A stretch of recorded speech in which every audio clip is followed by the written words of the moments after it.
writing on the wall. When I was younger, there was a ruined building at the bottom of our street. All of the kids in the area kept well away from it because the rumor was that it was haunted. The concrete walls of the old two-story building were cracked and crumbling. The windows were broken and shards of glass lay all over the floor inside.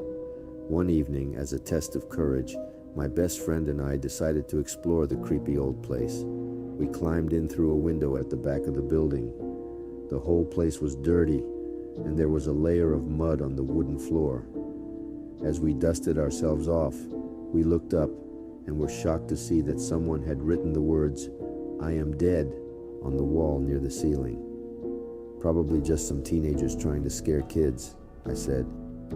"Yeah, probably," replied my friend nervously. We explored more of the rooms on the ground floor. In a room that appeared to have once been a kitchen of sorts, we found more writing on the wall. It read, "I am in a room upstairs." We walked up the creaking stairs to the second floor. I led the way and my friend followed close behind. I wasn't scared, but he was beginning to get a little jittery. When we came to the top of the stairs, we turned left and walked cautiously down the narrow hallway. At the end of the hallway was a closed door with some more ominous writing on it. "You will find me in this room." By now, my friend was shaking with fear. I was quite creeped out too, but I didn't want to show it. He told me he didn't want to go any further, but I insisted, telling him there was nothing to be afraid of. I turned the handle and the door creaked open. We stepped into the room and found it empty. There were two closed doors on either side. There was more creepy writing on the wall. It read, "My head is on the left and my body is on the right."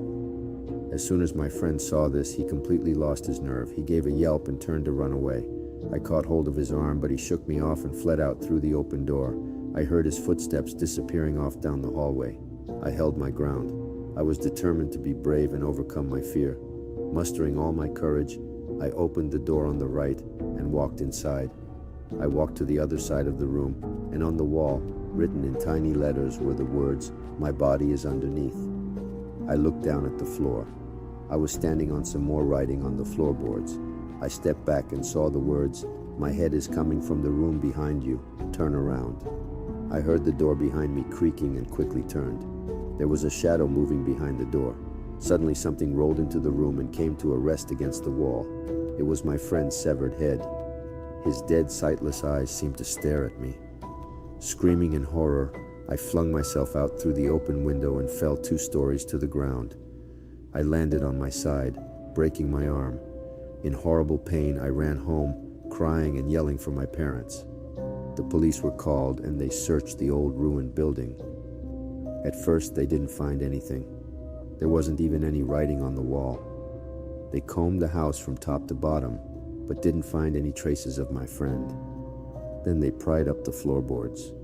His body was lying underneath. They never found his head. Subscribe and click the notification bell to never miss out on new creepy and paranormal videos like this. Unveiling the unseen, embrace the shadows.